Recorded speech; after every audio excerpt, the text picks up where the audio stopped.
Alhamdulillah Rabbil Alamin.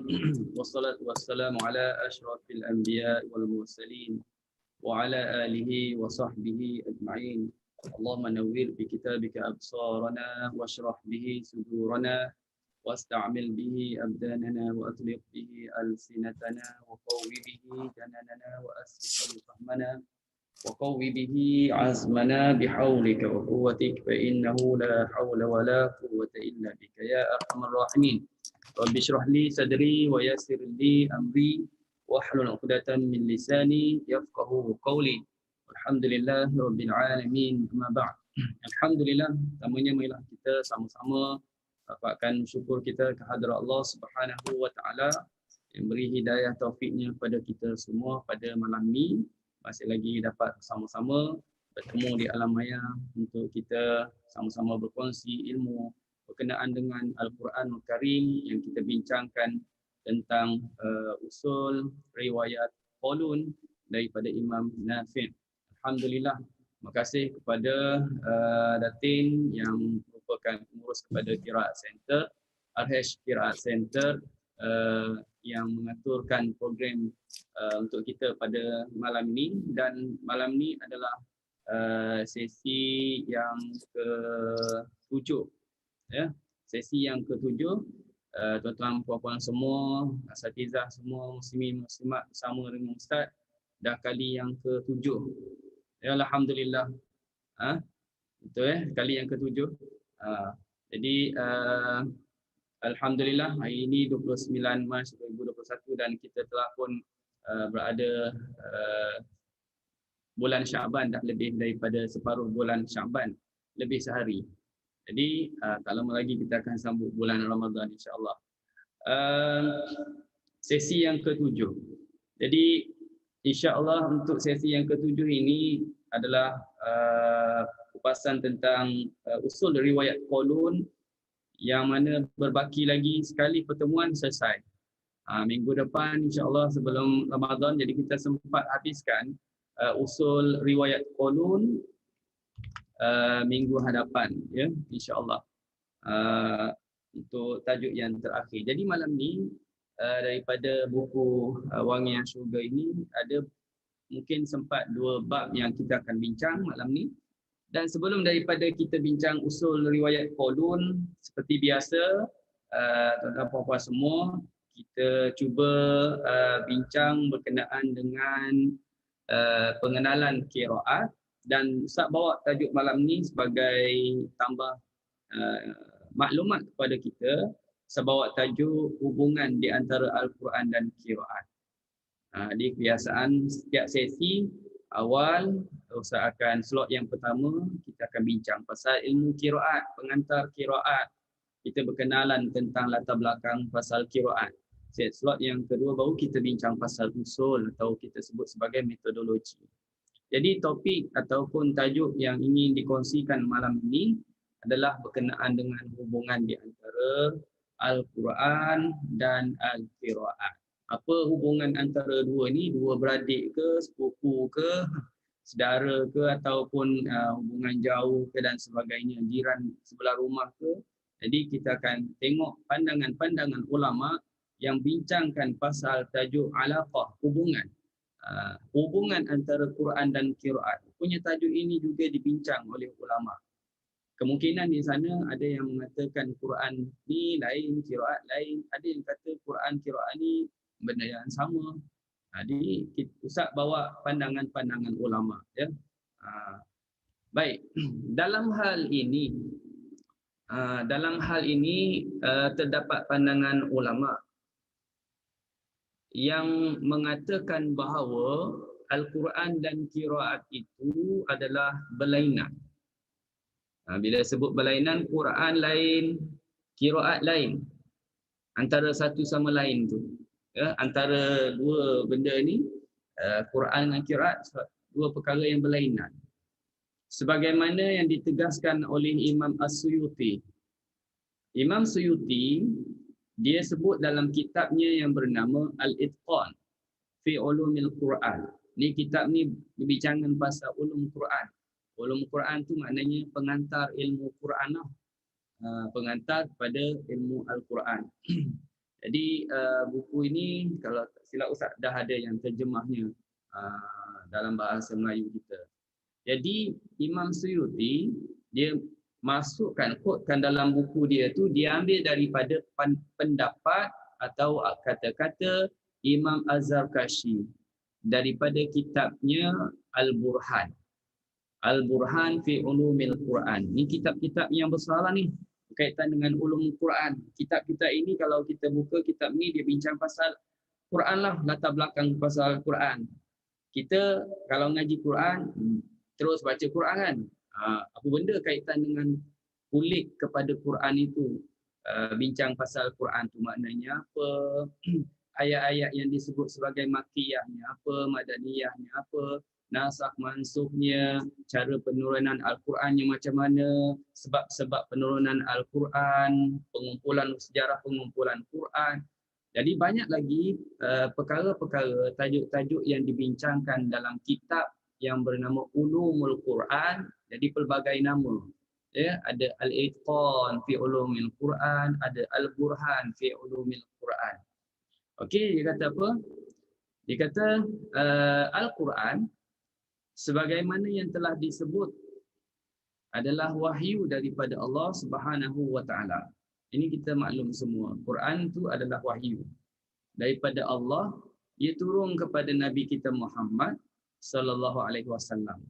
Wahyu dari Allah turun kepada Nabi Muhammad.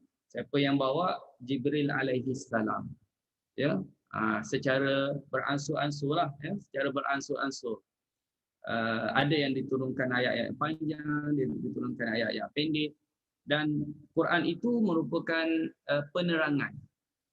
Penerangan menunjukkan yang mana hak, yang mana batil, menunjukkan mana yang benar, yang mana salah, dan pelbagai. Jadi sebagai penerangan, bawa kisah-kisah, dan juga ia adalah sebagai menjadi mukjizat.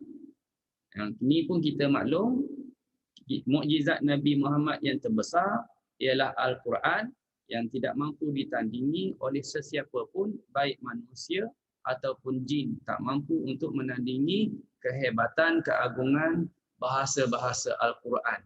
Ya. Jadi itu adalah tujuan Al-Quran diturunkan. Okey. Itu Quran, itu cerita pasal Quran. Qiraat ni pula ialah perbezaan lafaz-lafaz wahyu. Kalau sebut pasal qiraat ni apa benda? Qiraat ni perbezaan lafaz-lafaz wahyu yang Allah Taala turun, kalam Allah Taala tadi, kalam Allah Taala yang mana berbeza cara lafaz-lafaznya, sebutan-sebutannya. Lafaz-lafaz wahyu yang disebut di dalam huruf-huruf dan cara membacanya seperti apa contohnya? Takhfif, ya, takhfif ringan. Okey. Okey, tu gambar background tu. Nanti sampai situ kita sebut. Takhfif ringan. Tasydid berat. Ada yang kalau kita pernah talaki qiraat, kita akan jumpa kalimah yang ringan disebut, contohnya yakdibun. Ada yang ada tasydid, yukadzibun. Itu ada ringan, ada tasydid, ada takhfif, ada tasydid. Dan selain kedua-duanya, banyaklah kalau kita belajar pasal metodologi, itu semuanya adalah cara nak sebut lafaz-lafaz Al-Quran, lafaz-lafaz wahyu. Dan ia dimestikan dengan talaki, sampai pada talaki. Mesti mendapat ilmu tersebut secara talaki. Seperti orang yang dalam gambar tu bertalaki. Tu zaman Ustaz yang waktu Ustaz usia dah lama lah. Sekarang muda, yang tu dah lama sikit. Gambar lama kan, bergambar lama orang lama lah. Itu dengan yang almarhum Syekh Ustaz yang di Mesir, almarhum Syekh Mustafa bin Ahmad Al-Halawani. Yang belakang tu gambar kecil tu, gambar kartun tu, nak tutup background tu je. Dia tak berapa cantik nak pamerkan. Okey. Jadi alhamdulillah, tu kaedahnya dengan talaki, ya, dan musyafahah. Syekh ni buta ni, Syekh ni. Tapi buta dia salah sikit pun dia dah tahu. Salah sikit dia dah tahu. Dan dia pantang. Kalau time orang lain talaki, ada yang menegur, dia pantang betul. Ada orang sebelah kan, sebelah kita, belakang kita, dengar kita baca, kita tersilap. Kiri tegur, kanan tegur, dia pantang. Pantang maksudnya apa? Dia tak boleh. Dia tak boleh apa dia cakap. Kau nak mengajar ke, aku mengajar. Kalau kau nak mengajar, kau duduk sini, aku bangun. Dia terus bangun. Dia terus bangun. Kena pujuk pula suruh duduk. Itu kaedahnya lah. Kita tak boleh lah ya. Kalau dah ada guru itu yang sedang mengajar, kecuali guru tu tidur. Kalau guru tu tidur, bolehlah kita tegur-tegur salah tu. Ataupun kita cuba tanya dengan sebaik-baiknya. Kalau kita guru tu tak tidur, bagi peluang pada dia mengajar. Okey. Kerana apa? Kenapa mesti dengan talaki dan musyafahah? Kerana qiraat tak boleh dihukumkan melainkan dengan pendengaran dan musyafahah. Kita tak boleh nak sebutnya secara akal fikiran kita. Mesti kita dapat baca mengikut apa yang diajarkan oleh guru kita secara talaki dan musyafahah. Bagaimana disebut oleh guru kita, begitulah kita sebut, ya. Itu maknanya qiraat. Okey. Itu siapa yang kata? Az-Zarkashi. Dr. Muhammad Salim Muhaisin pula, dia memberi reaksi yang berbeza dan berpendapat. Ini Dr. Muhammad Salim Muhaisin. Ini ulama mutaakhirin. Pandangan dia agak berbeza. Ni Dr. Muhammad Salim Muhaisin ni dia banyak menulis buku-buku qiraat. Ya, dalam bahasa Arab lah. Ya, banyak dia menghasilkan penulisan-penulisan pembincangan pasal ilmu qiraat. Katanya bahawa Al-Quran dan qiraat ialah dua hakikat. Dua benda dengan satu makna. Dua hakikat, satu makna. Bersandarkan kepada takrif Al-Quran. Kenapa dia kata dia memberi satu makna? Kerana dia merujuk kepada takrif Al-Quran. Merujuk kepada kalimah Al-Quran itu kata nama terbitan yang mana memberi makna bacaan. Quran bererti bacaan. Qara'a yaqra'u qira'atan Quranan. Jadi ia bermaksud bacaan. Manakala qira'at adalah kata jamak daripada qira'atun. Jadi benda yang sama, dua hakikat makna yang sama. Quran bacaan, qiraat bacaan-bacaan. Maka kedua-duanya adalah dengan satu makna. Itu bagi pandangan Dr. Muhammad Salim Muhaisin. Tapi kalau yang tadi dia cuba mengasingkan. Quran lainlah, qiraat lain. Ya. Okey. Baik.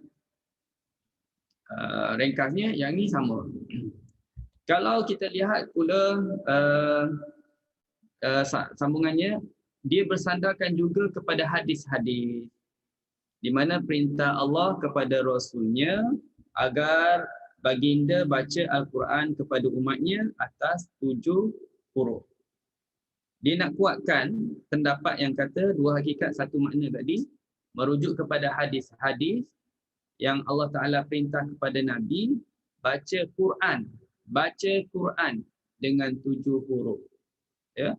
Dan dia membuat kesimpulan daripada pandangannya bahawa semua hadis-hadis yang disebut oleh Rasulullah SAW bukti jelas tidak ada perbezaan antara Quran dan qiraat, tak ada beza. Sebab apa? Sebab dua-duanya adalah wahyu Allah. Allah Ta'ala perintah Nabi baca Quran 7 huruf. Okey, baca Quran pada umat dia 7 huruf. Maknanya tak ada beza antara dua perkara tadi, Quran dan qiraat, kerana kedua-duanya adalah wahyu Allah yang Allah Ta'ala turun kepada Nabi Muhammad SAW. Itu pandangan dia, pandangan Dr. Muhammad Salim Muhaisin. Okey. Lain lagi pendapat ataupun kita dengar pandangan Dr. Sya'ban Ismail. Ini pun ulama yang tersohor dalam ilmu qiraat. Dalam penulisan ilmu Al-Quran, ilmu qiraat, katanya dia ulas apa pandangan yang disebut oleh Az-Zarkashi tadi yang menunjuk kepada Quran lain, qiraat lain. Kan kita dah sebut tadi. Sebab dia mendefinisikan Quran lain. Qiraat ada definisinya tertentu. Jadi Dr. Syahban cuba buat ulasan. Sekiranya Zarkashi memaksudkan dengan perbezaan tersebut sebagai perbezaan yang ketara. Kalaulah katakan Quran qiraat tu okey, dia berbeza, tapi kalau katakan dia berbeza yang amat sangat, perbezaan yang ketara, aku tak bersamanya. Maknanya Dr. Syahban Ismail tak sependapat dengan Az-Zarkashi. Sebab antara Quran dan qiraat adalah bukannya satu perbezaan yang ketara. Sebab apa?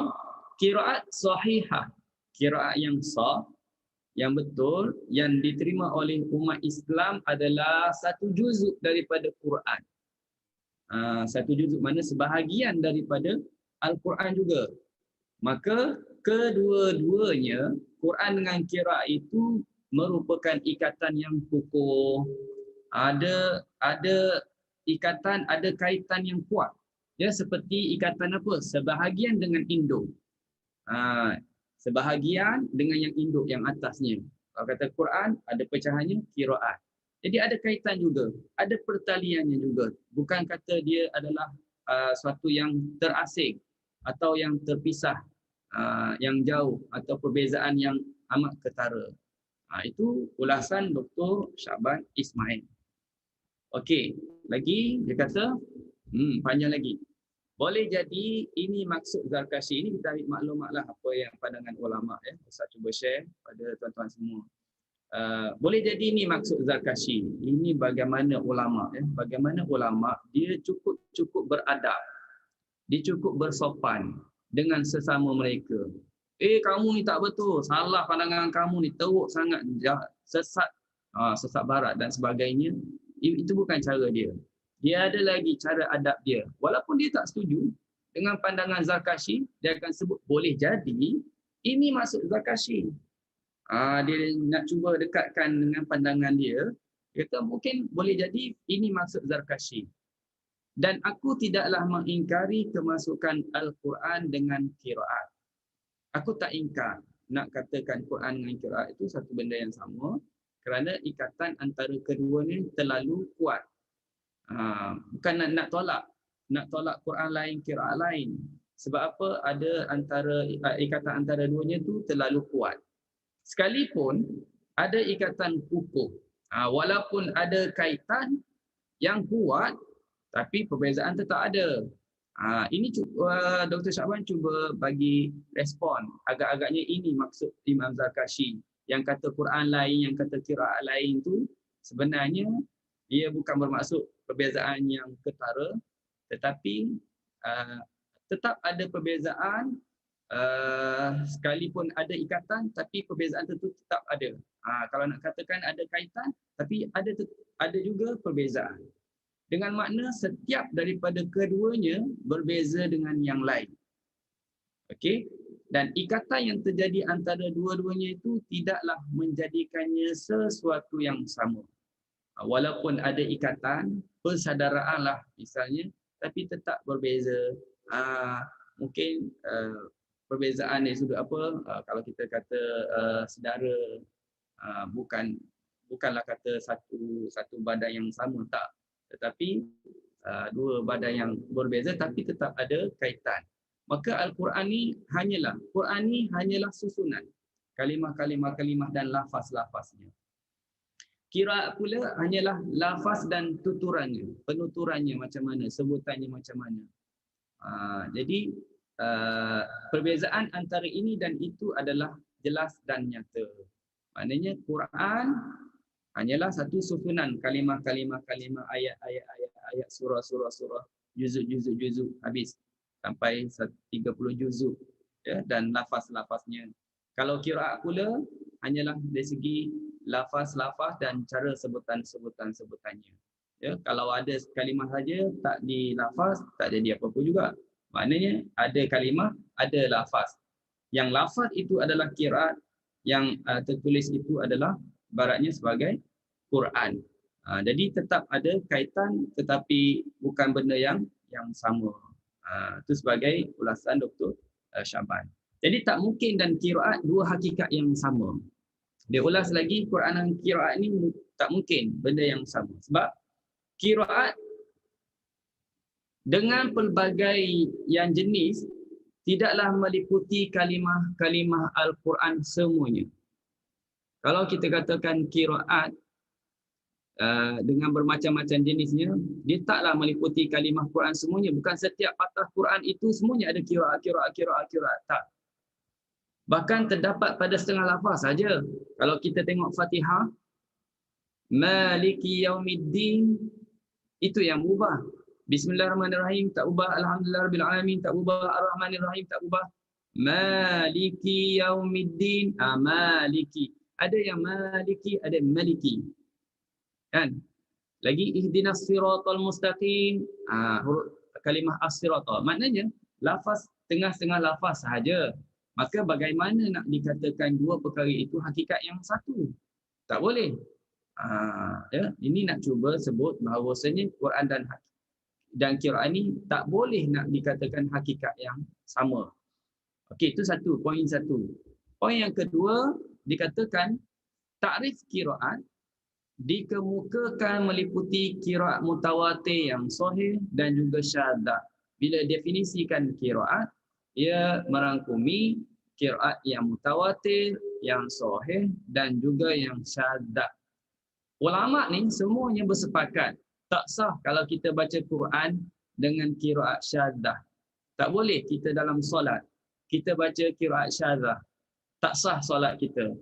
Ya, kenapa tak berkumpul, tidak mencakupi semua rukun-rukun qiraat yang sahih. Maka qiraat yang hilang rukun yang utama, yang tak bersambung sanadnya kepada Rasulullah sallallahu alaihi wasallam, atau kita kata tak mutawatir, ya, maka tidak sah kita itlakkannya sebagai Quran.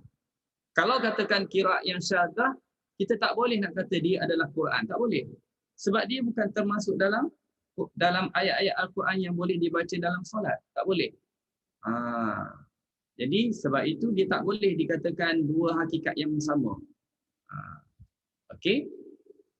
Dan tidak sah membacanya, sedangkan takrif Quran, kalau lihat kepada takrif Quran pula, innahu manqulun ilaina bitawatur. Maksudnya bagaimana boleh dikatakan Quran dan qiraat itu adalah perkara yang satu, sedangkan tak mencakupi qiraat yang tidak sahih. Maknanya definisi kepada Quran adalah menunjuk kepada ianya dinakalkan kepada kita secara mutawatir. Itu maknanya Quran. Sedangkan qiraat tu dia lebih umum. Qiraat ni meliputi semua jenis, berbagai-bagai jenis bacaan. Yang sahih pun termasuk, yang syadzah pun termasuk. Itu definisi kepada qiraat. Maka realitinya kedua-duanya adalah tidaklah berbeza secara ketara dan tidaklah juga boleh bersatu sebagai satu hakikat. Bahkan dua-duanya merupakan ikatan yang kukuh sebagai ikatan sebahagian dengan induk. Jadi itulah tuan-tuan dan puan-puan, sebagai perkongsian tentang latar belakang ilmu qiraat pada malam ni yang Ustaz bawa ialah apa pandangan ulama yang menyebut tentang hubungan antara Quran dan qiraat. Maka jelas di sini kita faham bahawasanya ulama mereka berbeza pandangan. Ya, ada yang kata ia adalah Quran lain, qiraat itu lain. Dan ada yang cuba merapatkan bukanlah perbezaannya yang amat ketara, tetapi dia tetap ada hubung kait yang rapat. Hubung kait yang rapat yang mana tak boleh disatukan, tetapi ada ikatan yang kukuh antara dua perkara ini, ya, antara Quran dengan qiraat. Itulah, dan perbincangan ini mungkin agak nak kata tinggi pun taklah tinggi sangat, tapi ia dibincangkan dalam ilmu qiraat. Jadi mudah-mudahan dapat manfaat, ya, pada malam ini, insya-Allah. Okey, baik. Kita akan sambung perbincangan tentang metodologi, tentang usul riwayat qaulun pada malam ni. Assalamualaikum Ustaz. Waalaikumsalam warahmatullahi wabarakatuh. Ustaz boleh bagi beberapa contoh qiraat yang syaz tak? Qiraat yang syadzah. Qiraat yang syadzah kalau kita nak tengok contoh lupa, dalam surah Fatihah pun ada yang baca malaka. Maliki yang baca malaka. Dan ada lagi qiraat kalimah-kalimah yang lain. Lupa. Nanti kalau datang balik Ustaz sebut ya. Sebenarnya ada contoh satu kalimah tu. Satu ayat. Nanti Ustaz cuba recall balik ya. Kalau dalam Fatihah itulah yang saya ingat pada ayat yang keempat ada pembincangannya. Dan kalau kita nak tengok contoh-contoh qiraat syadzah, kalau tuan-tuan dan puan boleh dapatkan qiraat yang bernama Al-Muyassar. Kitabnya kitab Quran yang dia buat qiraat 14. Qiraat 14. Kalau ada kitab tersebut boleh refer kepada tu, yang tu memang ada dicatatkan tentang qiraat syadzah. Dan dalam buku Al-Buduruz Zahirah yang terbaru pun mungkin rasanya ada. Ustaz ada duduk di bilik mana? Ustaz, Okay. bermakna Nanti kalau Ustaz tanya. Ya? okey, bermakna qiraat yang mutawatir ni dikira sebagai samaah dengan asyarah sahaja dan selebihnya tu kita consider dia sebagai syaz ke macam mana? Betul. Qiraat yang mutawatir adalah qiraat yang mana daripada Thariq Syatibi, daripada Thariq Ad-Durrah dan daripada Thariq At-Tayyibah. Daripada Thariq At-Tayyibah. Jadi lain daripada 7 qiraat ataupun 10 qiraat ini, dia adalah dihukum sebagai qiraat syadzah. Kenapa? Kerana dia tak mencakupi rukun-rukun qiraat yang kita telah bincang sebelum ini. Rukun qiraat apa? Ada 3 kan. Ada yang tak cukup, ada yang tak bersambung sanadnya kepada Rasulullah sallallahu alaihi wasallam, ada yang mana bertentangan dengan kaedah bahasa Arab. Jadi kerana bila gugur salah satu daripada rukun qiraat, maka dia dianggap sebagai qiraat syadzah. Okey, boleh ingat ayat dalam surah Al-Jumu'ah. Surah Al-Jumu'ah biasa dengar ayat yang dibaca apa? Fas'au ila dzikrillah. Idza nudiya lis-salati min yaumil jumu'ati fas'au ila dzikrillah. Itu ayat yang qiraat yang mutawatir lah. Tapi qiraat syadzah yang baca apa? Famdu ila dzikrillah. Kalimah fas'au dia baca famdu ila dzikrillah. Jadi itu tak bersambung sanadnya kepada Rasulullah sallallahu alaihi wasallam. Walaupun nampak maknanya hampir-hampir sama, famdu ila dzikrillah. Maka pergilah kepada mengingati Allah, fas'au, maka bersegeralah pada mengingati Allah. Jadi walaupun nampak maknanya tidaklah bertentangan sangat ya, tetapi tak bersambung sanadnya kepada Rasulullah. Dan banyak lagi lah kalau kita lihat dalam apa ni, dalam Quran yang saya sebut tadi, qiraat syadzah, Quran 14 tadi, qiraat 14. Betul. Kak Ros, terima kasih Kak Ros. Ya. Hasan Al-Basri, Ibn Muhaisin, Al-Yazidi, Asyambud. Jadi itu nama-nama qiraat yang syadzah.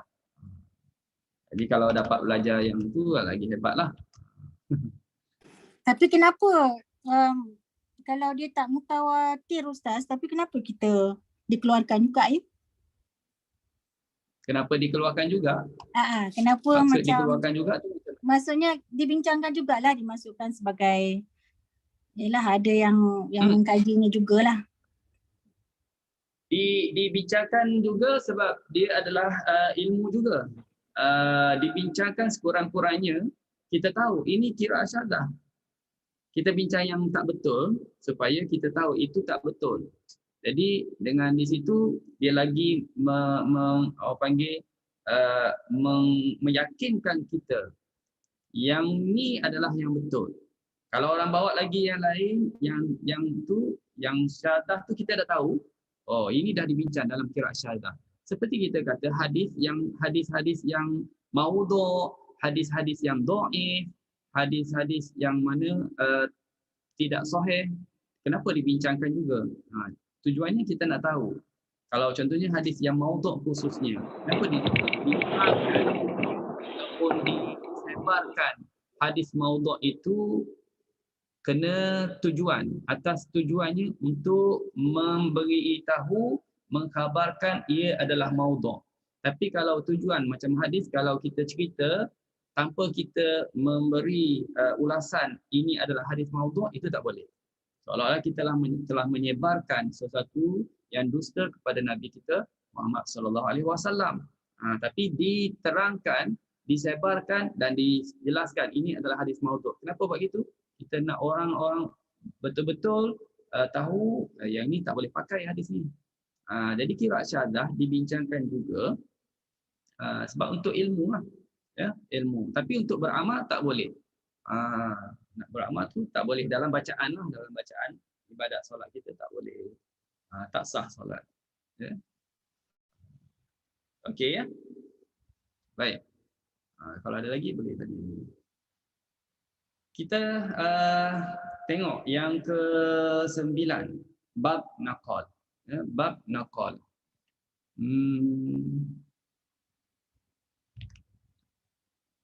Bab naqal, maksud naqal ni adalah bab ini ialah memindahkan. Pindahkan baris hamzah kepada huruf mati. Pindah. Dia ada baris. Huruf tu hamzah ni ada baris. Hamzah ada baris, dia pindahkan kepada huruf yang mati sebelumnya. Jadi hamzah ni orang yang baik, pemurah. Jadi dia berkorban untuk yang si mati. Okey, bila dia pindahkan baris, maka dia dah tak ada baris. Jadi dia dah dibuanglah, dihilangkan terus. Okey. Baik. Tu pindah ya, naqal. Naqal maksud apa? Pindah. Bagi riwayat Qaulun, dia ada 3 kalimah sahaja yang dibaca dengan naqal. Tak susah, Qaulun tak susah. Kalau yang banyak naqal ni, imam yang banyak naqal ni yang masyhurnya adalah Imam Warash lah. Imam Warash, nanti kita belajar Warash lagi makin nampaklah Warashnya. Tapi Qaulun dia cuma 3 kalimah saja yang dibaca dengan hukum naqal. Iaitu yang pertama, boleh tengok kalimah al-ana. Ini dalam surah Yunus ayat 51 dan juga ayat yang ke-91. Kalimah al-ana. Okey. Kalau kita tengok dalam kalimah ini, dalam ayat ya, ayat yang 91 misalnya, kita naqalkan. Bermakna naqal? Pindah. Pindah baris hamzah. Baris hamzah kepada lam. Bila dah pindah, kita pun hadaf. Hadaf tu maknanya apa? Hadaf tu maknanya buang. Buang huruf hamzah tersebut. Okey? Buang huruf hamzah tersebut. Jadi tu tetap kita panjanglah. Ambil yang panjang dulu, nak cerita yang panjang ni dulu. Lana. Senang je. Ya, hidupkan lam. Lam tu mati asalnya. Tadi kalau kita baca haf, matikan lam. Ana. Buku Wang Yang Syurga muka surat 39. Terima kasih. Ramai yang bantu Ustaz ni, alhamdulillah. Tak panggil banyak backup. Okey. Panjangan 6 ya. Lana, spotting lah. Spotting. Backup, tolong mesej. Jadi tak susah ya. Alana wa qad asaita qablu wa kunta minal mufsidin. Okey, satu. Kemudian, baik, tengok perhatian. Ini cerita panjang sikit lah. Kita uraikan dulu. Pada lafaz ini, berhimpun dua hamzah. Iaitu ada hamzah istifham. Kalimah al-ana ni, baik perhatian, kalimah ini, dia ada hamzah istifham depannya. Yang awal-awal tu, dia panggil hamzah istifham. Apa hamzah istifham? Kita dah belajar sebelum ni. Istifham, hamzah pertanyaan kan. Memberi makna adakah.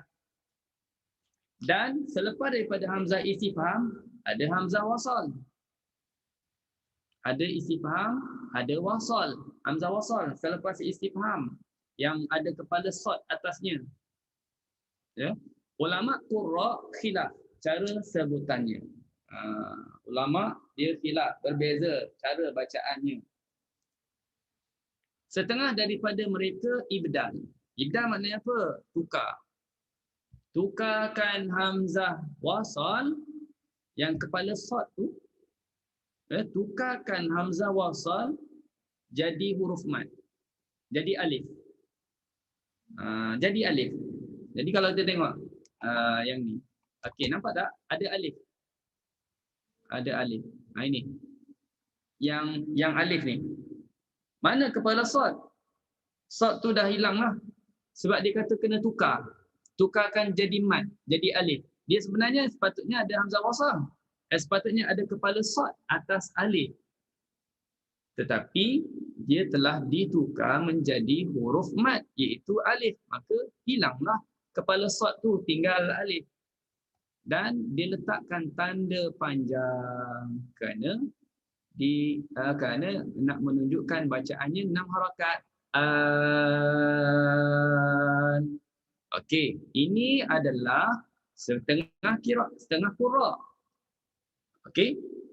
Setengahnya, sebahagian daripada ulama qurra' yang lain pula, dia bukan ibdal, dia tak baca ibdal. Dia tashil. Tashil. Ana. Kalau kita hafz kan, boleh baca ibdal yang kita sebut sebagai mad lazim, kalimi mukhaffaf kan. Al-ana dan al-ana. Itu tashil. Al-ana. Okey. Baik.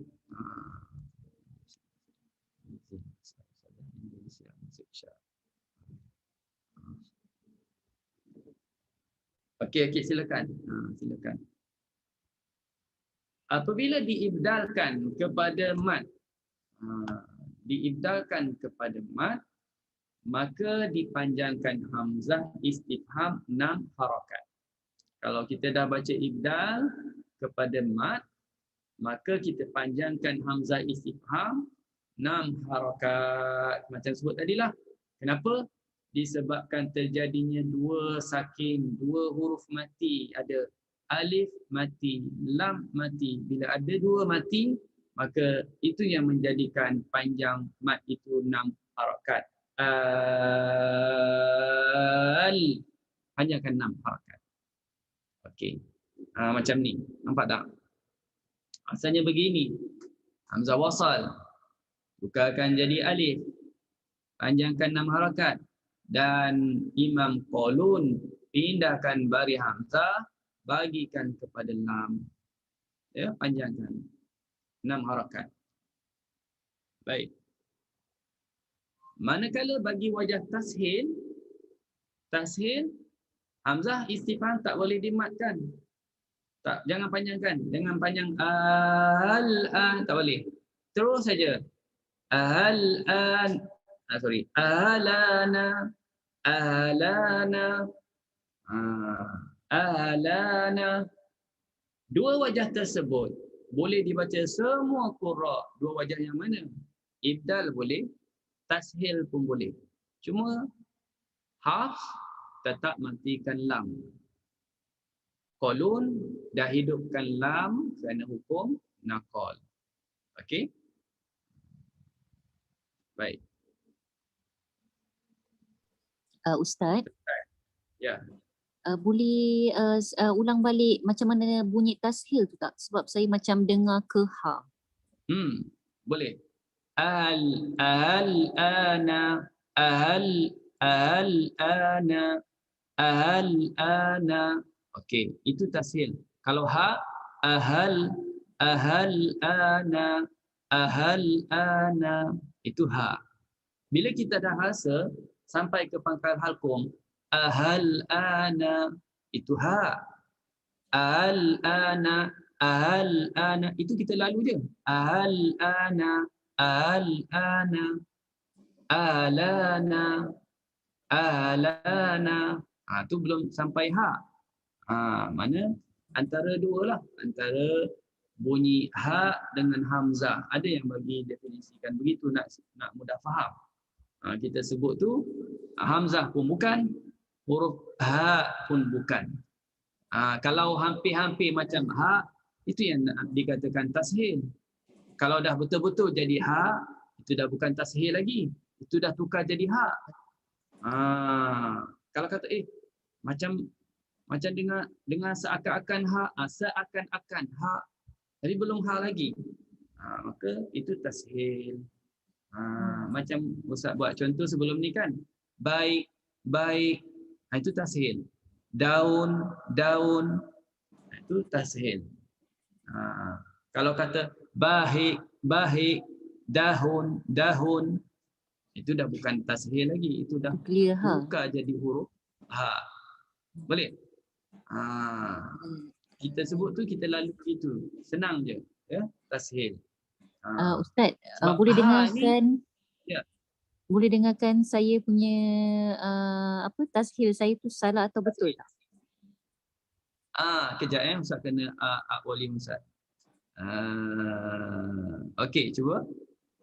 Al-ana, al-ana, Sekali lagi. al-ana. Okey, betul lah tu. Itu dah tashil lah tu. Tapi saya Cuba buat macam ha. tak ke ha pula. Seram saya. Memang tak nak bagi. Kita tak nak bagi ha. Cuba buat jadi ha betul-betul ha. Ahal-ana. Kita buat betul-betul ha. Itu kita tak nak. Ya. Yang tu tak boleh. Yang first tadi boleh. Kalau Sebab sebut yang first tadi, sebab yang first tadi dia tak Macam macam mana? ke ha tapi dia macam ke a tapi a yang direndahkan lagi. Macam tu. siapa nak suruh jadikan ke ha? Tak ada cakap pergi kepada ha. Tak ada. Sebab tadi antara hamzah ke ha kan? Itu nak mudah faham. Nak mudah faham. Dia tashil ni dia takrif kepada tashil ialah satu sebutan antara hamzah dengan mat. Hamzah dengan mat. Kalau makhraj mat mana? Jauf. Rongga. Antara tu. Tapi kita masalahnya orang kita ni susah nak sebut tashil. Jadi senang cakap, jangan sebut hamzah, jangan sebut ha. Baru dia faham. Baru nampak. Kalau kata antara jangan sebut hamzah, jangan sebut ha. Jadi antara dua-dua tu. Jadi nak suruh senang faham je.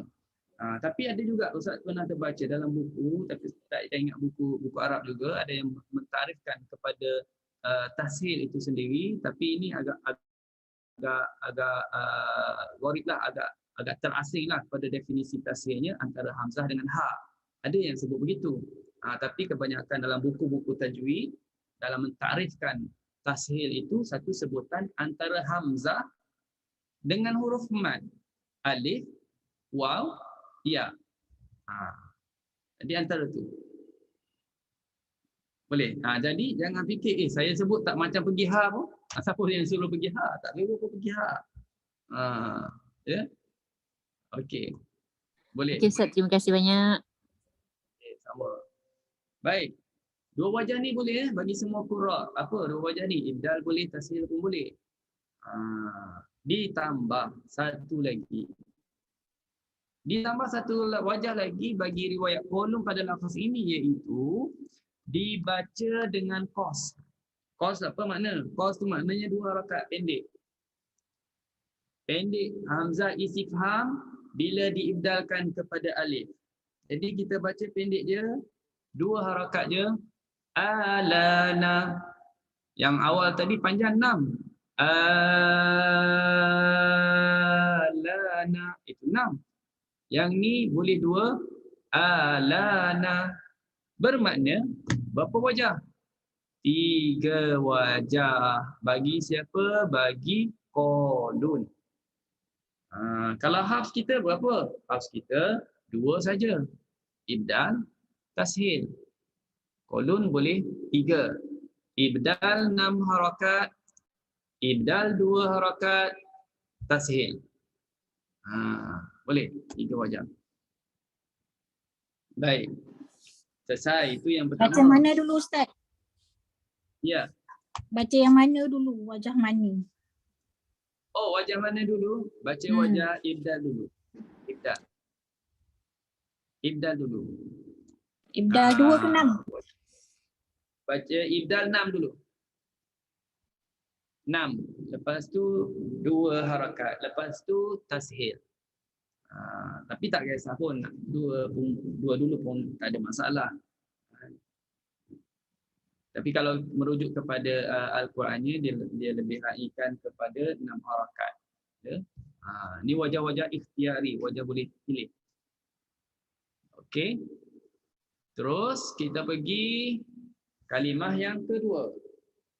Iaitu bagi Qalun 3 kalimah yang dibaca naqal, ini kalimah yang kedua ya.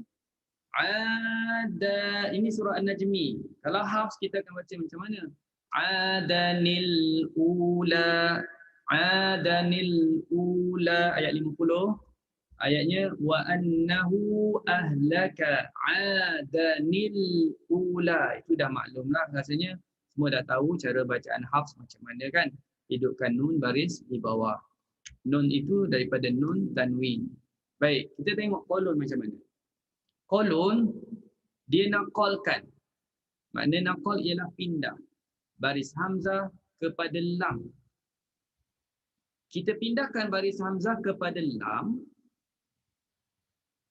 ya, beserta kita kena idghamkan adan. Tengok adan tu ada tanwin baris 2. Baris 2. Kita hafs kita tak baca idgham, kita izhar. Sebab tu nun tu keluar. Nun tu dihidupkan. Adanil, adanil, sebab kita baca izhar. Tapi kalau Qalun dia baca idgham. Adal. Dia nak masuk lam tu. Adal. Okey, masuk ke lam, lu dah berbaris. Tadi mati kan? Ni mati lam. Ini berbaris. Adallu. Cuma soalannya hamzah ni macam mana? Hamzah dia kasih baris dia pada orang. Dia kasih baris dia pada lam, tapi dia tak nak apa? Tak nak digugurkan. Dia kasih tapi dia tetap nak ada dekat situ juga. Tapi dah jadi matilah.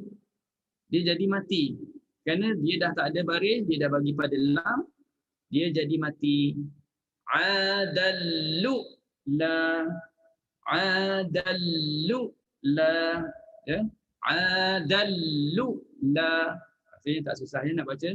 Wa annahu ahlaka adallu la. Kita tak baca lu la, tak begitu. Lu la, matikan hamzah. Boleh. Ini tempat yang kedua. Wa annahu ahlaka adallu la. Jadi situ wa annahu tu maklumlah dia maksilah tawilah, boleh 2 boleh 4 harakat. Itu kalimah kedua. Ketiga. Ada 3 kalimah ya, ada 3 kalimah. Kalimah ketiga ialah dalam surah Al-Qasas. Dalam surah Al-Qasas ayat yang ke-34. Kalimah ini kalimahnya disebut ridaan. Ridaan. Bacaan Qalun dia baca pindahkan baris hamzah kepada huruf dal dan hamzah itu dihadzafkan. Jadi ridan. Tapi bila kita waqaf jadi mad iwad. Rida, dua harakat. Rida. Tapi yang ni dia dah siap tulis begitu. Dia dah tulis rida. Ridan. Yusaddiquni. Jadi dia dah siap buat gitu. Kalau kita tak ingat pun kalimah ini yang di antara yang dinafalkan, tak ada masalah sebab kalau kita talaki dengan menggunakan Quran Qalun, dah siaplah, ya? Dah dia siap tulis macam ni. Ini yang bawah tu adalah Qalun punya Quran. Wa akhi, ya, yang tulisan warna pink tu. Wa akhi Harun huwa afsahu minni lisanan fa arsilhu ma'i ridan yusaddiquni.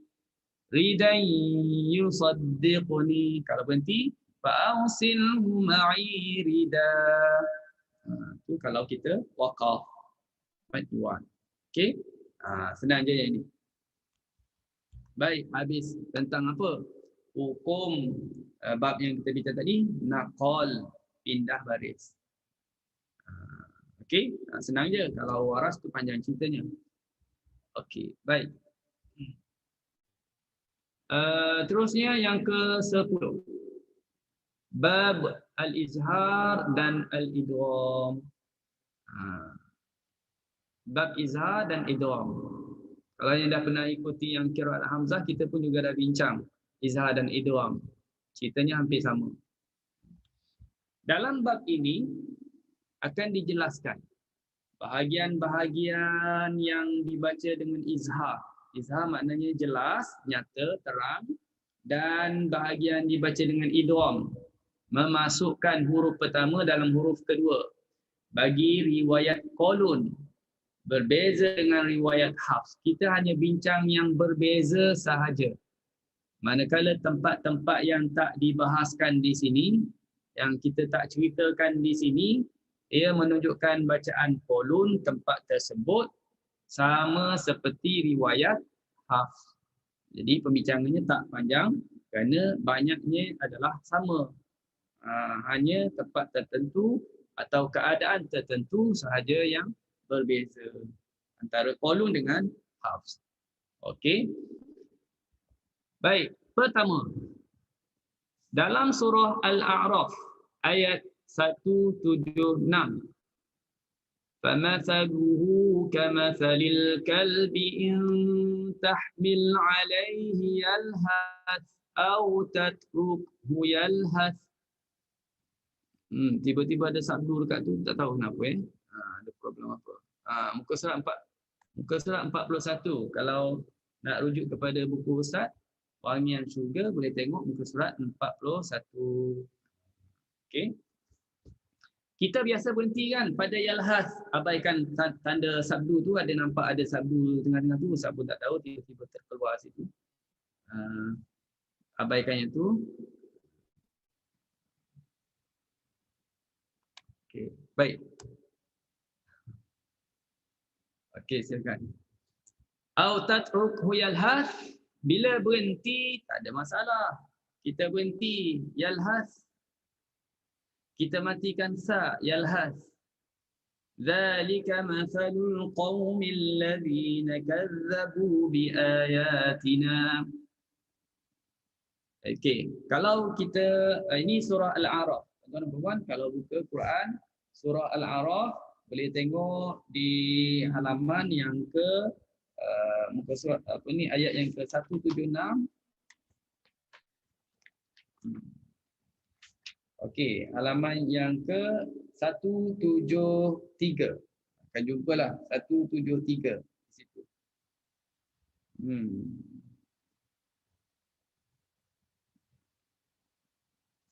Okey. Jadi yang sabdu tu sebenarnya duduk pada huruf dal, tak tahu kenapa dia tolak ke situ. Okey, mungkin kerana Ustaz dah besar-besarkan form tu dia lari. Baik, tak apalah, terus. Dan ayat ini, Ustaz tunjuk dulu ayat-ayatnya. Lepas ni kita tengok hukumnya bacaan macam mana. وَنَادَى نُوحٌ ابْنَهُ وَكَانَ فِي مَعْزِلٍ يَا بُنَيَّ ارْكَبْ مَعَنَا وَلَا تَكُنْ مَعَ الْكَافِرِينَ. Ini surah Hud ayat 42. Jadi ambil catatan dalam surah Al-A'raf 176 dan juga surah Hud ayat 42. Surah Hud. Jadi apa bacaannya atau bagaimana bacaan untuk riwayat qaulun? Dua tempat ini yang kita dah tunjuk tadi, yalhad dhalik dengan irkam ma'ana harus dibaca dua wajah. Qaulun boleh dua wajah, iaitu izhar boleh, idgham pun boleh.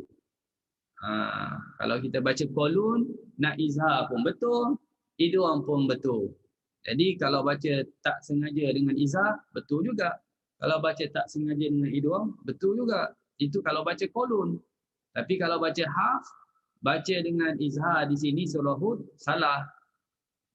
Kalau baca ya bunayya irkab, bunyi qalqalah, ya bunayya irkab ma'ana, salah. Sebab kita kena idgham kan. Jadi kalau qaulun boleh, izhar boleh. Jadi kalau izhar kita baca irkab, bunyilah qalqalah tu, irkab ma'ana. Kalau idgham, irkam ma'ana, masukkan ba dalam mim. Yang ini pun sama. Kalau izhar, letak lidah pada huruf sa dulu, yalhas. Betul-betul di situ, betul-betul di makhraj sa, baru sebut dhalik. Tempat yang sama. Tapi kena selesaikan sa dulu. Yalhas dhalik. Yalhas dhalik. Itu izhar. Kalau idgham, yalhadzalik, lagi senang idgham. Yalhadzalik. Okey. Baik. Kedua, surah Al-Baqarah ayat 284. 284, فَيَغْفِرُ لِمَنْ يَشَاءُ وَيُعَذِّبُ مَنْ يَشَاءُ. Itu bacaan kita hafs. Tapi qaulun dia baca macam ni. Pada tempat ni dia baca dengan huruf ba idgham dalam mim. Ba idgham dalam mim. Dan perlu kita tahu di sini ada farsi huruf. Di mana qaulun dia baca matikan huruf ra. Bagi qiraat Nafi' dia matikan huruf ra, fayaghfir matikan ra. Fayaghfir matikan ra dan izhar. Yang ini izhar. Fayaghfir, dari mana kita tahu izhar? Ada tanda mati. Ingat, kalau ada tanda mati menunjukkan huruf itu kena izhar. Kena jelas. Kena sebut hurufnya pada makhrajnya. Fayaghfir, selesai ra. Fir, liman, baru sebut lam. Fayaghfir liman yasha' wa yu'adzim. Sini kena idgham. Wa yu'adzim man yasha'. Bezalah dengan hafs kita hidup ba wa yu'adzibu man yasha'. Okey. Tu buat catatan untuk surah Al-Baqarah ayat yang ke-284 dah penghujung surah Baqarah. Okey. Itu yang kedua. Yang ketiga. Yang ketiga ini mana-mana tempat dalam Quran, banyak sangat ya. Dalam Quran di mana huruf zal bertemu dengan ta. Zal tu mati ya. Sini tak nampak, yang mana ada atasnya sikit tu, itu mati tu. Dengan ta. Ittakhadtu, ittakhadta, tak kisah dhamirnya mutakallim ke mukhatab ke, maknanya menunjukkan aku ke. Ittakhadtu, ittakhadta, ittakhadtum, attakhadtum, semuanya zal mati bagi hafs. Maknanya kita kena sebut jelas huruf zal. Hujung gigi. Lattakhadta, akhadtum, akhadtu. Dia tak pernah baca tanpa kita selesaikan makhraj zal. Kita boleh sebut huruf ta ya, kena selesaikan dulu. Baik, itu kalau qaulun Kolon dia kena masukkan, kena idghamkan zal dalam ta. Nampak tak? Ini ittakhadh. Kalau baca kolon, nampak zal dah tak ada tanda mati. Dah ada tanda sabdu. Terus sebut huruf ta. Ittakhadtu.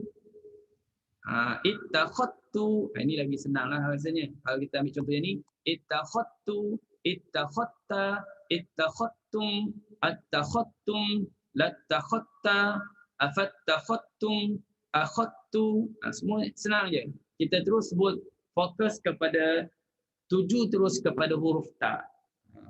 Tuju kepada huruf ta, ya. Okey. Okey, baik. Silakan. Ini contoh dia. Kalau tengok sini, ini Quran Hafs. Oh, ini Hafs. Wa idh wa'adna Musa 40 lailatan thumma ittakhadh. Selesai dah dulu. Thumma ittakhadhtumul 'ijla min ba'di wa antum zalimun. Itu Hafs. Kalau kolon dah nampak dari jauh pun dah nampak dah ni. Kalau warna lah nampak lah. Kalau hitam tak nampak juga rasanya. Ini dah warna kan. Dah warna kan. Jadi dah ada tanda sabdu atas huruf ta. Wa idh wa'adna Musa 40 lailatan thumma ittakhadtumul 'ijl. Bunyi pun lain ya. Thumma ittakhadtumul 'ijla min ba'dihi wa antum zalimun. Okey? Itu idgham. Baik, selesai. Tentang izhar dan idgham. Okey, boleh ya? Boleh faham? Boleh faham tu, nampak tak bunyi tu? Faham. Okey, alhamdulillah. Baik, kita terus. Ustaz ingatkan malam ni sempat 2 bab je. Tapi Ustaz dah standby tajuk yang ke bab yang ketiga. Bermakna kalau habis yang tajuk yang ketiga, tuan-tuan puan semua, kita ada 2 tajuk saja lagi lah. Tajuk yang mudah, ya idhafah dengan ya zaidah. 2 tajuk ni senang je. Nanti mungkin minggu depan kita sempat cuba praktikal, cuba baca beberapa ayat daripada mana-mana surah untuk kita baca riwayat kolon ya, insya-Allah. Untuk minggu depan. Di minggu ni kita cuba habis satu lagi tajuk. Okey. Baik. Kita terus. Tajuk ni bab al-fath. Imalah. Dan di antara 2 lafaz. Bab al-fath, imalah dan di antara 2 lafaz. Bab yang ke-11. Al-fath. Al-fath ibarat daripada buka mulut. Fathah, buka. Fath tu maknanya ibarat kepada buka mulut. Dengan sebab kita melafazkan sesuatu huruf. Mana-mana huruf memang kita buka mulut. Baris bawah pun buka mulut, baris depan pun buka mulut, memang buka mulut. Tapi caranya berbeza. Fathah itu maknanya buka mulut. Kalau kita baris depan, kita muncungkan bibir mulut. Buka tapi kena muncung. Ya, bila kita sebut ba baris atas, ba, ta, sa, cuba muncungkan bibir mulut, sebut ba baris atas, memang susah nak buat. Jadi macam mana kalau ba baris atas muncungkan bibir mulut? Bo, akan bunyi gitu. Ya, o, bo, to, bunyi gitu. Tapi ba itu merujuk kepada ibarat kepada buka mulut dengan kita sebut sesuatu huruf. Dan ia adalah merupakan lahjah pertuturan ahli Hijaz. Ahli Hijaz yang berada di dekat dengan sungai Laut Merah. Kawasan dia, kalau tengok Ustaz ambil peta tu boleh nampaklah kawasan hijau tu, itu adalah yang disebut sebagai bahagian Hijaz, yang mana penduduk-penduduk di situ adalah terdiri daripada Quraisy. Nabi kita Muhammad sallallahu alaihi wasallam bangsanya Quraisy. Ansar, Saqif sebab dia sebab termasuk Madinah, Hawazin, Sa'd bin Bakr dan Kinanah. Ini adalah di mana kabilah-kabilah Arab yang mereka lebih masyhur dengan pertuturan Fath, Al-Fath. Kalau kita orang Melayu lah, bagi Ustaz dan Ustaz rasa yang banyak fathahnya baku lah, senang fahamnya baku. Ya, macam Indonesia. Indonesia dia banyak bakunya, kawasan-kawasan tertentu lah bakunya. Kalau Malaysia kita kata Kedah ada bakunya. Kalau Kelantan lain pula bunyinya, kan? Jadi kalau sebut saja Fath itu merujuk kepada kabilah-kabilah Arab, Quraisy, Ansar, Thaqif, Hawazin, Sa'd bin Bakr dan Kinan.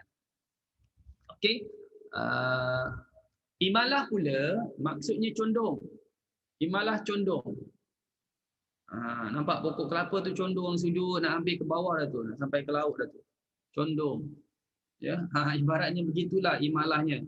Daripada atas tegak, ya, daripada tegak dicondong ke bawah. Condong ke bawah. Tak sampai bawah pun condong je. Condong sebutan fathah tadi ke arah kasrah, ke arah baris bawah. Ataupun kita kata alif tadi, alif, ba, itu alif. Ba condongkan ke arah huruf ya. Bi condong ke arah itu tapi tak sampai bunyi bi. Ia juga dipanggil al-kubra dan al-idja'. Al-kubra wal-idja'. Itu istilah. Tapi jangan pakailah idja'. Kita banyaknya pakai imalah kubra, kan? Imalah kubra. Okey. Manakala maksud antara dua lafaz. Antara dua lafaz ialah imalah sughra. Dua lafaz ni fathah pun tidak, imalah kubra pun tidak. Jadi dia duduk tengah-tengah. Fathah pun tidak, imalah kubra pun tidak. Jadi dia berada di tengah-tengah tu dipanggil sebagai imalah sughra. Ya, jadi kita boleh buat kesimpulan imalah tu ada dua, imalah sughra, imalah kubra. Macam qalqalah lah. Qalqalah ada dua, sughra, kubra. Okey. Jadi maksud baina lafzaini, antara dua lafaz ialah imalah sughra, iaitu sebutan antara bunyi fathah dan bunyi imalah kubra. Juga dia masyhur juga dengan istilah taqlil. Kalau kita kata taqlil bermaksud imalah sughra. Ya, ia bermaksud imalah sughra juga. Dan imalah ini merupakan lahjah bagi ahli Najd daripada Tamim, daripada Asad dan Qais. Ada kabilah-kabilah tertentu yang mereka pertuturan mereka itu banyak yang guna pakainya imalah. Beza dengan fathah. Kalau kita kata Melayu ni, contohnya di Malaysia ni, Kelantan lah yang banyak imalahnya, banyak condongnya. Bunyi lewehnya. Bunyi miringnya, ya. Bunyi yang tuan-tuan dan puan-puan sedia maklumlah bunyinya macam mana, ya. Kalau ikan tu jadi ikan. Kalau udang tu jadi udang. Tu condongnya tu. Ayam air. Okey. Dalam bab ini Ustaz akan jelaskan bagi riwayat Qulun, lafaz yang dibaca dengan imalah. Kita akan cerita lafaz yang dibaca dengan imalah. Dan satu lagi, lafaz yang harus kita baca dua wajah. Taklil boleh, fathah pun boleh. Boleh dua-dua. Taklil boleh, fathah pun boleh. Okey. Baik, lafaz yang dibaca dengan imalah ialah kalimah harin. Harin ini satu-satunya yang dibaca dengan imalah. Harin dalam surah At-Taubah ayat 109. Afaman assasa bunyanahu ala taqwa minallahi wa ridwanin khairun amman assasa bunyanahu ala shafa jurufin harin. Harin itu kalimah. Harin fanhara bih. Itu kita baca hafs. Ya, kalau baca kolun, kalimah harin dia kena imalahkan, dan di sini ada juga farsi huruf lah. Ya, kalau kita tengok dalam Qurannya, dia ubah pada kalimah assasa dibaca usisa, bunyanahu dibaca bunyanuhu. Afaman ussisa bunyanuhu ala taqwa min Allah wa ridwanin khairun amman ussisa bunyanuhu أَمَّنْ أُسِّسَ بُنْيَانُهُ عَلَى شَفَا جُرُفٍ هِيرٍ. Itu bunyi imalah. Jurufin hirin. Nampak? Harin itu fathah. Hirin itu imalah. Ala syafa jurufin hirin fanhar bihi fi nari jahannam. Dia kalimah khusus. Dia tak ada formula. Dia berbeza kalau kita belajar waras nanti, ada formula. Jadi ini tak sakit kepala sangatlah, tak payah pening, tak pening sangatlah. Waras pun taklah pening, tapi dia banyak perbincangan. Yang ni senang. Kalimah ini dia, lagipun kalau kita pakai Quran kolun, dah ada tanda titik dia dekat di bawah alif tu, itu simbol kepada bacaan imalah. Bila Ustaz sebut imalah atau kita baca mana-mana buku yang dia itlakkan, dibaca dengan imalah, dia tak kata surah, dia tak kata kubra, dia sebut imalah. Kena faham di situ yang dimaksudkannya adalah imalah kubra. Imalah kubra. Kalau dia tak sebut surah atau kubra. Tapi kalau dia dah nak maksudkan imalah surah, dia akan terus cakap imalah surah. Ataupun dia guna istilah taklil. Okey, itu kena faham. Baik, itu satu ya. Jurufin hirin. Okey. Yang ni panjang cerita juga ni. Lafaz yang harus dibaca fathah atau taklil. Mana-mana tempat. Senang je. Kalimah ini je, kalimah At-Taurah. Mana-mana tempat dalam Quran. Kalau kita jumpa kalimah At-Taurah, kita boleh buat fathah boleh, taklil pun boleh. Kalau fathah itu dah biasa kita baca. Tertinggal kalimah nazzala. Ambil yang ni. Nazzala alaikal kitab. Ustaz tertinggal kalimah nazzala. Nazzala alaikal kitab bil haqqi musaddiqan lima baina yadayhi wa anzala at-taurata wal injil. Taurat wal Injil itu dah biasa kita baca. Dan kita pun biasa sebut. Cuma kita orang Melayu cakap apa? Kitab Taurat. Taurat kan? Ra tu dah jadi nipis. Kitab Taurat. Taurat itu tebalkan ra. Jadi itu bacaan fathah. Wa anzalat Taurat wal Injil. Tak ada masalah. Itu dah biasa kita baca. Kalau kita nak baca wajah taklil, bunyinya macam mana? نزل عليك الكتاب بالحق مصدقا لما بين يديه وأنزل التوراة bunyinya at-taurata, itu bunyi taklil. At-taurata kena copy sebutan. وأنزل التوراة bunyinya macam tu. Jangan terlalu kuat. Wa anzalat taure. Itu dah nak jadi macam Kelantan tu. Taure. Atau wa anzalat taure. Itu dah nak jadi macam Terengganu. Duduk tengah-tengah, jetih lah agaknya. Macam jetih. Tengah-tengah. Taure pun tidak. Taure pun tidak begitu. Ya. Apa yang Ustaz ambil lah. Mungkin ada yang ambil wa anzalat taure. Itu mungkin dia dengan guru dia lah yang Ustaz ambil. Cara bacaannya wa anzalat taurata wal injil. At-taurata wal injil. Boleh ya? Jangan turun kuat sangat. Wa anzalat tauri, itu dah condong kuat sangat. Tauri itu dah jadi imalah kubra. Angkat sikit. At-taurata, angkat sikit. Taurata. Ya. Ini Ustaz bagi panduan lah. Jadi nak betulkan tu boleh cuba buat semakan dengan guru lah. Talaki dengan guru. Okey. Baik. Perhatian. Ada masa 10 minit lagi, saya ambil 5 minit je. Kalau sempat. Kalau tak sempat, kita continue pada minggu depan. Tapi dia ada tiga cerita. 3 penerangan. Perhatian, dalam buku Ustaz tak masukkan ya. Ustaz tak masukkan dalam buku Ustaz yang ni. 3 poin ni. Ni penambahan lah. Ya. Ini kalau kita nak betul-betul nak ikut tahrirat yang ulama membuat, orang panggil cuba mengenal pasti bacaan yang betul-betul mengikut Thariq Asy-Syatibi. Supaya tak bercampur aduk dengan Thariq yang lain.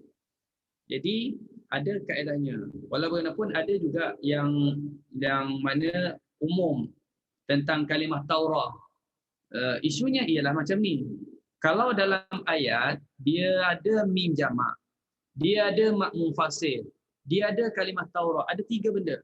Ada mim jamak, ada mak munfasil, ya, dan kalimah Taurat berimpun dalam satu ayat, dan kalimah Taurat ni berada di tengah-tengah. Tengah-tengah antara 2 hukum. Pertama sekali kita jumpa untuk checkpoint pertama, jumpa mim jamak. Lau annahum mim jamak aqamut taurata, kalimah Taurat, wal injila wama mad munfasil. Nampak tak? Dia berada di tengah-tengah tu. Jadi kalau kita jumpa pattern ayat yang macam ni, ini surah Al-Maidah. Kalau tuan-tuan dan puan-puan talaki Quran, talaki, sampai pertama sekali akan jumpa surah Maidah ayat 66, ingat kaedah. Ada cara bacaannya. Okey? Baik, ini formula dia. Ini jadual dia. Kalau Ustaz susahnya nak ingat, yalah tak payah hafal. Benda ni letak kat depan. Letak kat depan masa nak talaki. Masa baca, tengoklah jadual. Bukannya susah pun. Kan? Kita belajar. Kalau bila kita dah berulang kali baca, berulang kali, dia memang akan ingat, insya-Allah. Akan ingat. Ya? Lau annahum, tengok jadual yang pertama, garisan yang pertama, formula ataupun tengok pada bilangan wajah yang pertama, lau annahum, matikan, aqamut taurah, baca fathah, wal injila wama, kena tawassut, wama unzila ilaihim, matikan. Sebab apa kena matikan yang ilaihim? Ini senang je, kalau depannya mati, yang tu pun mati. Ilaihim mir rabbihim, dah senang, dia follow je yang sebelum tu. La akalu min fawqihim, matikan. Wa min tahti arjulihim, matikan semualah kalau dah mati yang pertama. Itu wajah yang pertama. Wajah yang kedua, matikan lagi. Lau annahum aqamut taurata, taklil. Taurata wal injila wama, baca dengan 2 harakat. Wama unzila ilaihim, matikan. Okey. Tadi fathah. Bila fathah, terus skip kepada tawassut. Dia tak ada 2, dia tak boleh baca 2. Sebab itu bukan thariq dia. Kalau dah baca fathah, dah kena tawassut. Kalau dah taklil, kita boleh qas, boleh baca 2 harakat. Kemudian kita baca sekali lagi dengan tawassut. Okey, ya, siapa yang angkat? Ada yang nak tanya? Tak ada. Okey. Baik. Yang ada Ustaz. Iskan tak Ustaz? Oh, iskan, mematikan. Mematikan. Mematikan mim. Lau annahum, matikan mim. Aqamut. Okey, ini Ustaz buat yang ketiga ya, line yang ketiga. Lau annahum aqamut taurata, taklil, wal injila wama, tawassut. Tawassut ni 4 harakat ya. Tawassut 4 harakat. Wama unzila ilaihim, iskan, matikan. Mir rabbihim, iskan. Matikan juga. La akalu min fawqihim. Okey. Line yang keempat. Lau annahumu. Sekarang dah silah. Bila kita dah silah, lau annahumu aqamut taurah. Boleh baca fathah. Wal injila wa ma. Dua harakat. Unzila ilaihimu. Kena silah juga. Min rabbihimu. Silah. La'akalu min fawqihimu. Silah juga. Wa min tahti arjulihim. Bila dah kita silah, kita kena teruslah. Ustaz buat contoh je. Contoh je kat situ. Kita tak boleh berhenti dengan silah. Tak boleh. Min rabbihimu. Berhenti begitu tak boleh. Ustaz cuma buat contoh saja ya. Okey, yang kelima, kita silahkan lagi. Silahnya sekarang dah 4 harakat. Lau annahumu aqamut taurata. Dah kena taklil. Dah kena taklil sebab kita dah nak baca track 4 harakat munfasil. Wal injila wa ma unzila ilaihimu min rabbihimu la akalu min fawqihimu wa min tahti arjulihim. Okey, ini jadualnya. Ini formulanya. Kalau kita jumpa ada mim jamak, ada at-taurah, ada mad munfasil. Mohon maaf Ustaz. Ya. Berarti mim jamaknya matinya atau sukunnya 3 kali ya Ustaz? Kalau di sini yang matinya 3 kali. Ilahnya 2 kali. Ya Ustaz. Dia tak boleh. Dia tak boleh lagi wajah, yang tak boleh lagi ada 3. Tak boleh baca. Mengikut tarik yang Asy-Syatibi.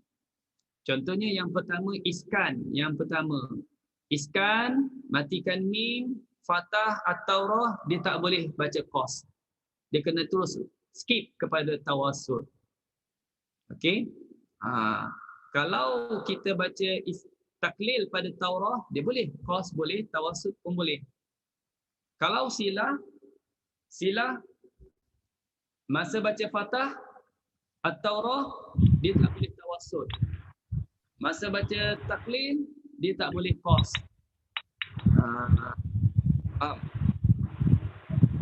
Jangan fikir, jangan takut, jangan fikir alamak susah. Tak payah hafal. Benda ni ada, yang ni ada boleh boleh catat, letak kat depan masa lelaki tu saja.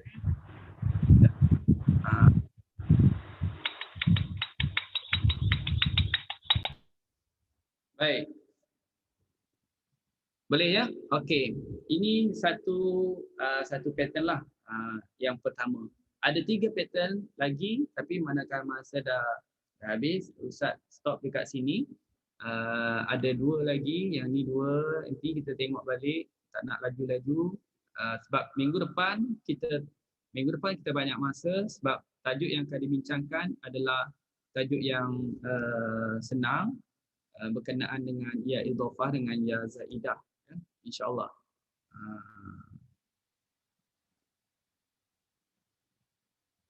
Okey.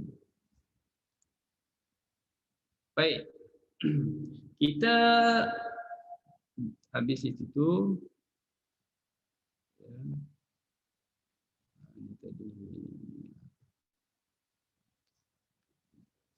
Okey. Baik, sebelum akhir macam biasa kan?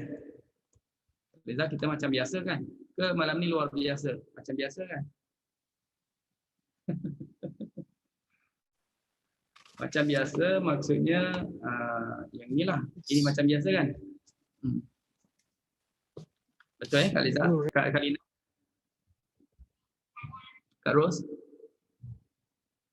Kak Tin macam biasa kan?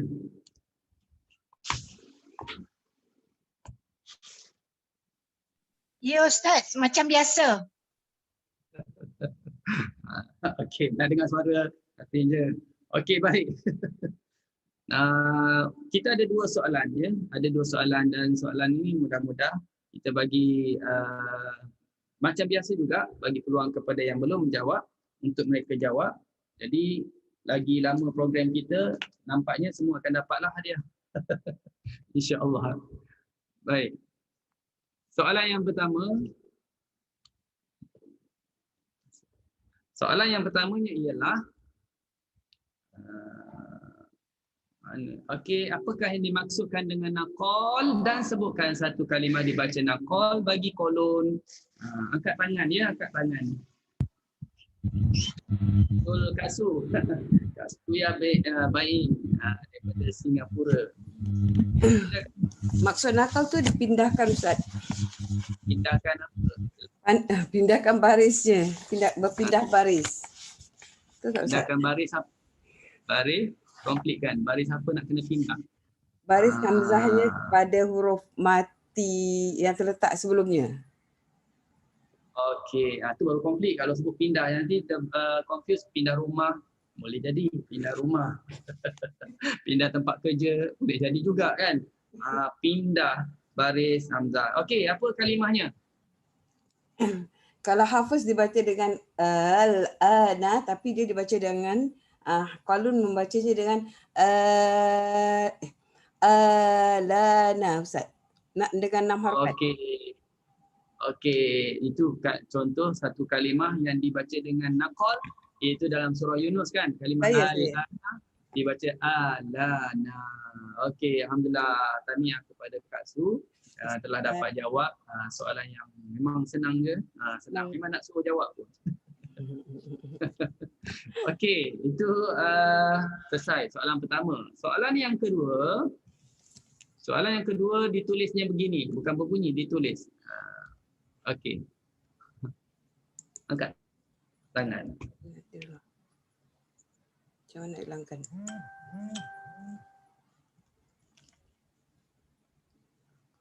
Siapa jumpa dulu dalam buku dia boleh jawab dulu. Jelaskan perbezaan bacaan antara qalun. Nombor 2, jelaskan perbezaan bacaan antara kolon dengan hafs pada ayat. Irkam ma'ana. Payah ke?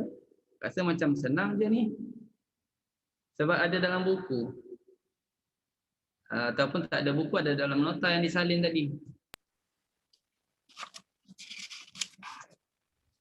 1 minit. 1 minit bagi peluang fikir.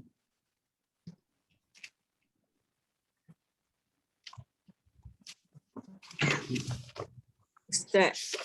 Kak Siti Mariam. Kak Siti Mariam dah pernah jawab. Ustaz ingat ni Kak Siti dah pernah jawab. Ingat kalau tu datin tak ingat tu. Okey. Bagus memory Ustaz. Saya jawab Ustaz. Angkat tangan. Angkat tangan. Tak jumpa Kak Siti Nora tak jumpa nak tekan angkat tangan Ustaz faham lah tu. Mana tak ada tangan? Faham.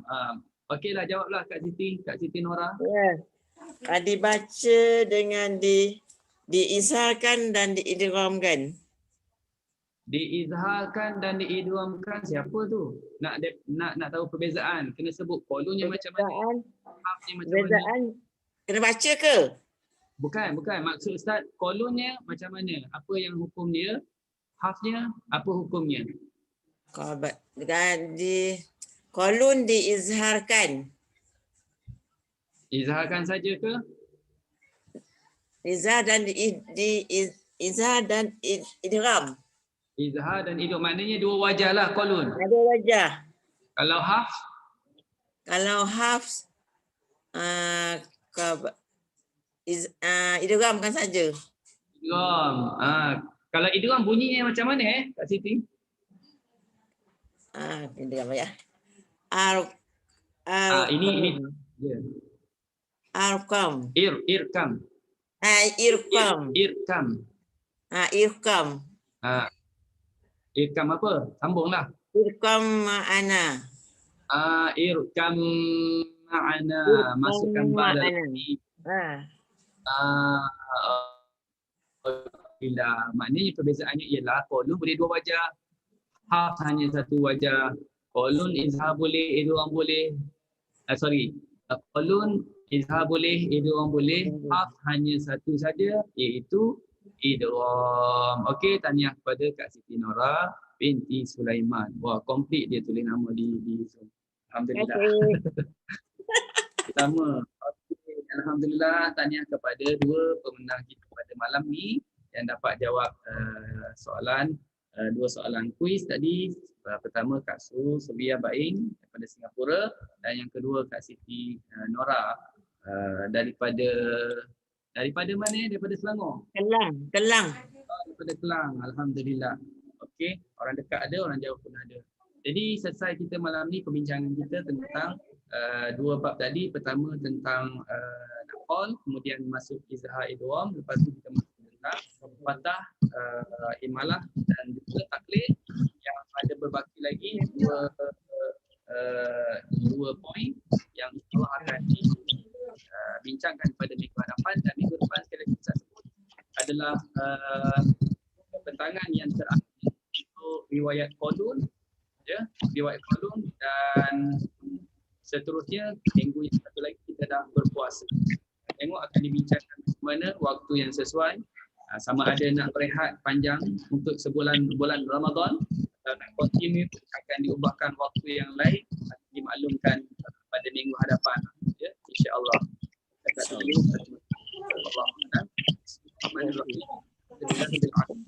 Wassalatu wassalamu ala asyrafil anbiya wa ala alihi wa sahbihi ajma'in. Ya Allah, kami rahmatilah kami dengan Al-Quran. Jadilah Al-Quran sebagai pemimpin kami, kepada kami, ingatkan kami ya Allah apa yang kami lupa dari Al-Quran. Ajarkan kami Allah apa yang belum kami tahu daripada Quran.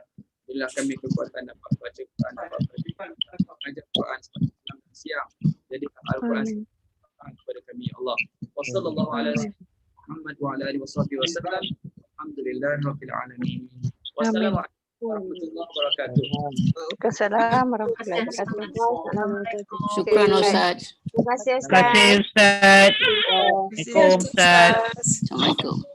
Terima kasih Ustaz. Terima kasih Datin. Sama-sama. Okey, sama-sama. Bye. Okay.